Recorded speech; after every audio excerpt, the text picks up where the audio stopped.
for me personally, my instruction is more personal, especially in the area of driving. And then if there's something that I can do or say that can save one of your lives later on and get you to realize that that patrol car that you're driving at a high rate of speed can kill you, then it's all worthwhile for me. So I'm gonna read you my story, and y'all bear with me because this is the only way that I can do it. Because when I tried to talk about it without writing it down, I do not make it through. I'll break down on you, and I'll apologize like that. For those that have children, I think that you can relate to that. I'm not sure how the story went. On August 9th, 2000, began like any other work day for me. Up at 5, shower, get ready for work. I signed on the radio at the usual 5:35 a.m. My morning was fairly routine. I checked my inbox at work, signed paperwork, and then went to briefing.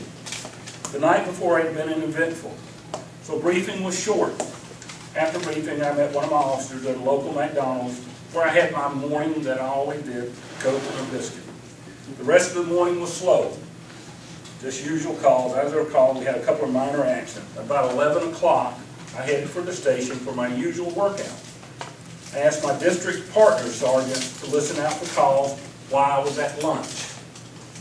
I did my usual circuit training, which lasted about 40 minutes. I got dressed, walked down the stairs with my workout bag to check my in-basket before going back on patrol. Halfway down the hall, I was greeted by the chief of police and the public information officer. They told me they had some people upstairs in the chief's office who wanted to speak to me. My first thoughts were, what have I done? And am I going to be arrested for something? Those were my first thoughts. When I got to the chief conference room, there were two uniformed military officers. When I sat down, they told me my son, Brian Thomas Gleason, had been killed that morning in a car crash involving a military police vehicle at Fort Polk, Louisiana. My first reaction was it can't be. My son was still deployed in Haiti, where he had been for the last 3 months on a mission to provide support for an engineering unit who were building a hospital. He called me one time when he had been transferred to Puerto Rico for teeth surgery to have 4 wisdom teeth out, and unbeknownst to me, he had just come back to the States. When he got back, he just got back and was assigned patrol, and this was like his second night on patrol. Later, when I visited one of Fort Polk, one of his friends told me Brian said he needed to call his dad and let him know he was back and going to work. For the first few days, I was in shock. His body was sent back to Enterprise, Alabama for burial. His MP unit accompanied his body to act as honor guard. My department allowed an honor guard detail along with 3 officers from my squad to drive up and attend the funeral. The department also allowed me to drive my patrol car and assigned the public information officer to ride along with me. I can remember the drive to Alabama was extra long, and everything to me seemed surreal. The funeral was extra nice. Enterprise PD, where I once had worked, had extra officers to working because the crowd was so large. My agency assisted with the honor guard. I can remember how it ripped through my heart when they played the 21-gun volley. Before I explain what happened in the accident, I would like to say some things about who my son was. He was born January the 14th, 1980 in Enterprise, Alabama. He and my wife divorced when he was young. I took a job at that time with the Polk County Sheriff's Department in Florida. The money was better along with the retirement.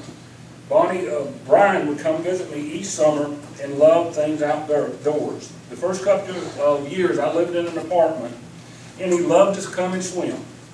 I can remember he would cry when I asked him to get out of the pool. He loved the water so much. He also loved sports. He played soccer, softball, football, and baseball. He always had a smile and never met a stranger. He also loved animals and had a tender heart with them. He would tell me, how could anybody abuse animals and kids? In the summer, he and I would plan one special event. When he was young, it would be Disney or one of the other theme parks throughout Central Florida. The last trip we had together, he had graduated high school, and I took him on a cruise to Mexico. He had a great time. After the cruise, he decided to join the Army. He wanted to be an MP. I told him that if what he wanted, I would support him. I also told him when he came out of the Army, it would be about the same time that I would retire, and I promised him I would never be more than 2 hours from him, not knowing that those 2 hours are the 2 hours I am from his grave. I had missed a lot of his growing up years, and I wanted to catch up on those. He left for the Army in August 1999. I received letters from him while he was at boot camp. He said he missed everybody, but he was doing okay. He went right from boot camp to advanced MV training and graduated in March of 2000. I, along with my wife, his mother and stepfather, all attended his graduation. I can remember how proud I was of him. At the graduation, he told me, "Dad, how could you ever think I would do anything else? This is all I knew from being around you." When he first got to Fort Polk, Louisiana, he would call me early in the morning and tell me stories about what he'd done the night before. He would be so excited about the calls that they had handled. I found myself looking back to my earlier years and remembering how I loved to work.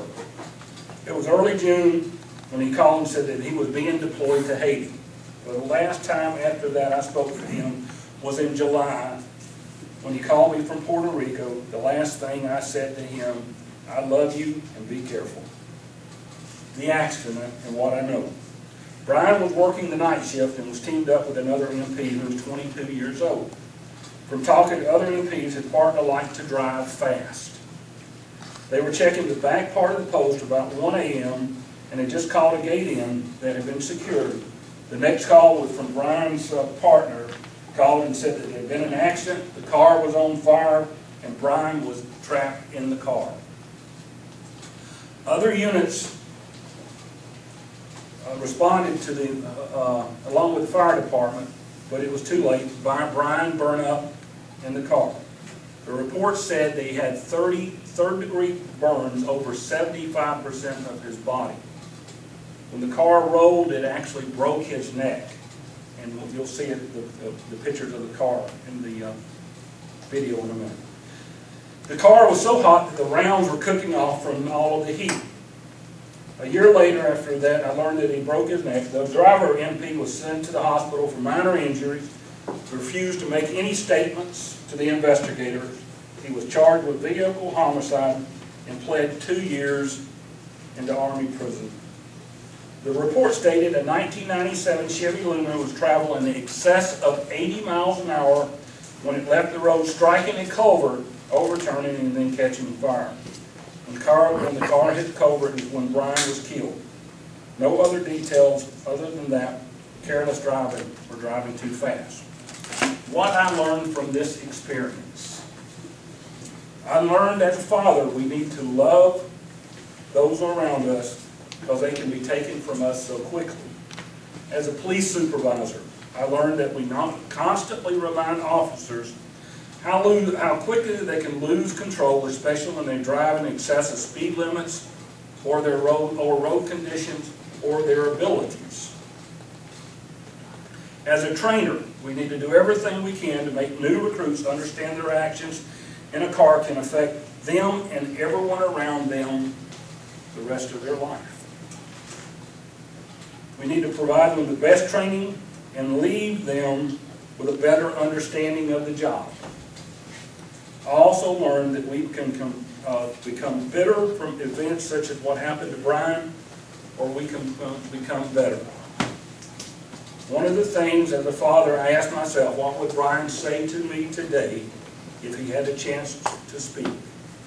The words come to me would be these: Dad, go on with your life, be happy, use your experiences to teach others. This is why I am here today, where I can share this experience, and maybe from these experiences and some other father from hearing the news like I did, that their son had been killed. That is why you hear me say time and time again, first and foremost in this job is always, always officer safety. With that, if you would.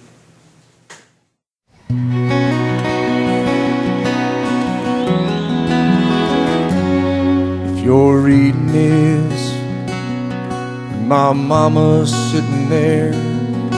Looks like I only got a one-way ticket over here. I sure wish I could give you one more kiss. And war was just a game we played when we were kids.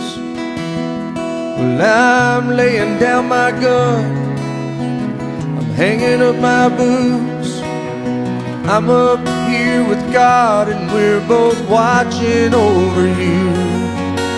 So lay me down in that open field out on the edge of town. And oh my soul, where my mom always prayed that it would go. But if you're reading this, I'm already home.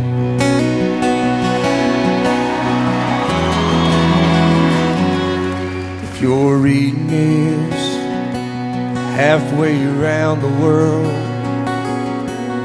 I won't be there to see the birth of our little girl.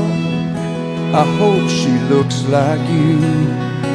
I hope she fights like me and stands up for the innocent and the weak. I'm laying down my gun, I'm hanging up my boots. Tell Dad I don't regret that I followed in his shoes. So lay me in that open field out on the edge of town. And oh my soul, it's where my mom always prayed that it would go. If you're reading this, I'm already home.